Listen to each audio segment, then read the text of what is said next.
हम शुरुआत करते हैं तो इन दिनों सियासी बयानात का आना जाना लगातार तेजी के साथ है और इस बीच लेफ्टिनेंट गवर्नर साहब का भी एक बड़ा बयान एक बार फिर सामने आया है और लेफ्टिनेंट गवर्नर ने इस बार जो बात कही है इसमें कुछ लिमिट्स भी मुकर्रर कर दी गई है और साफ कर दिया है कि 2 सालों के अंदर अंदर यानी साल 2022 और 2023 के इख्तिताम तक मिलिटेंसी का मुकम्मल तौर पर सफाया किया जाएगा और जो भी इंतहा पसंदी और दहशतगर्दी को परवान चढ़ा रहे लोग हैं उनके खिलाफ सख्ती के साथ काम किया जा रहा है और नए कश्मीर का जो ख्वाब पार्लियामेंट के अंदर वजीर दाखिला और वजीर आजम ने उस वक्त दिखाया जब रियासत को 2 हिस्सों में तकसीम करके और खुसूसी इख्तियारात ख़त्म किए गए थे, तब से हालात बतदरीज बदल रहे हैं। 370 की मनसूखी के बाद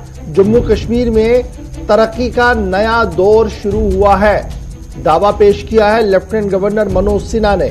जम्मू कश्मीर के लोग इज्जत नफ्स के साथ तामीर व तरक्की और अमन चाहते हैं और आगे इस पूरे बड़े बयान के अंदर जो लेफ्टिनेंट गवर्नर साहब की तरफ से दिया गया है, साफ कर दिया गया है कि जम्मू कश्मीर भारत का हिस्सा है और तीसरे मुल्क के साथ बातचीत की कोई जरूरत नहीं है।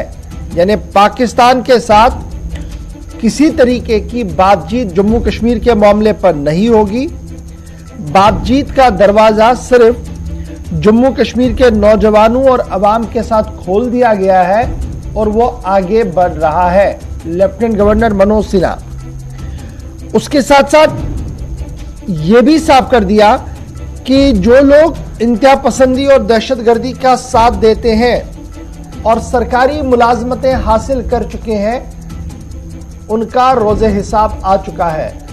Chief secretary director general police की सरबराही में जो टीम तश्कील दे दी गई है वो लगातार इन सभी मामलों को देख रही है और कई मुलाजमीन को जहां फारिग किया गया है वहीं पर कुछ और मुलाजमीन की फारिगी के सिलसिले में कदम उठाया जा रहा है।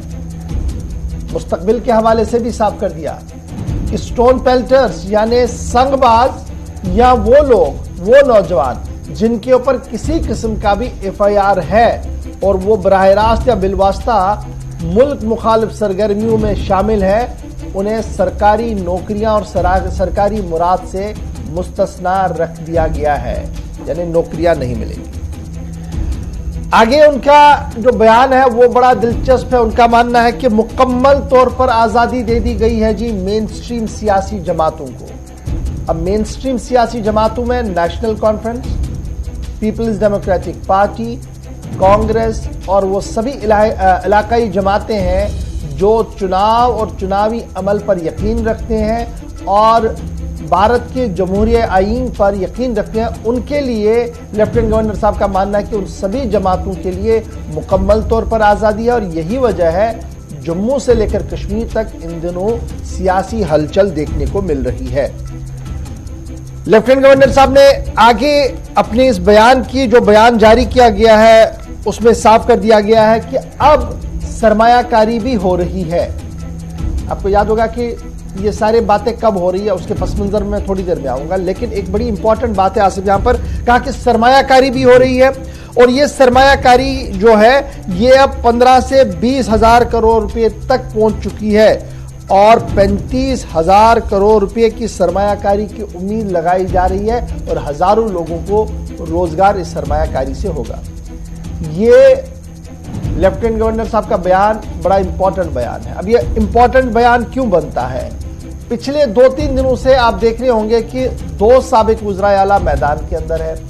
एक तरफ से गुलाम नबी आज़ाद मैदान के अंदर है और एक तरफ से उमर अब्दुल्ला मैदान के अंदर है और दोनों लगातार अवामी इज्तिमात से खिताब कर रहे हैं। उमर अब्दुल्ला पिछले 3 दिन से अवामी इज्तिमात के खिताब के दौरान जो सवाल उठा रहे हैं वो कह रहे हैं कि जनाब मैं लोगों को पढ़ रहा हूँ, लोगों को सुन रहा हूँ, वो तरक्की कहाँ पर है, वो खुशहाली कहाँ पर है, वो रोजगार कहाँ पर है, वो नया कश्मीर और इन्वेस्टमेंट कहाँ पर है।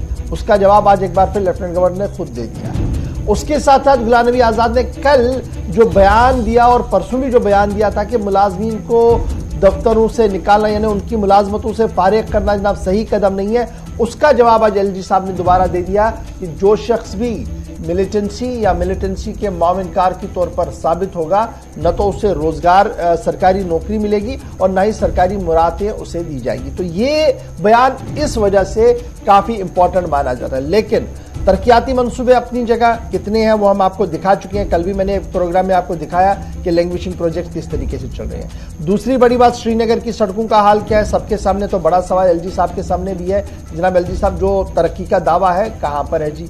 और फिर बिजली की आंख मचोली, जिसको लेकर यह कहा गया कि जनाब बहुत ज्यादा रफ्तार भरी गई है। कितनी रफ्तार है, थोड़ी देर में वो आपको समझाने की हम जरूर कोशिश करेंगे।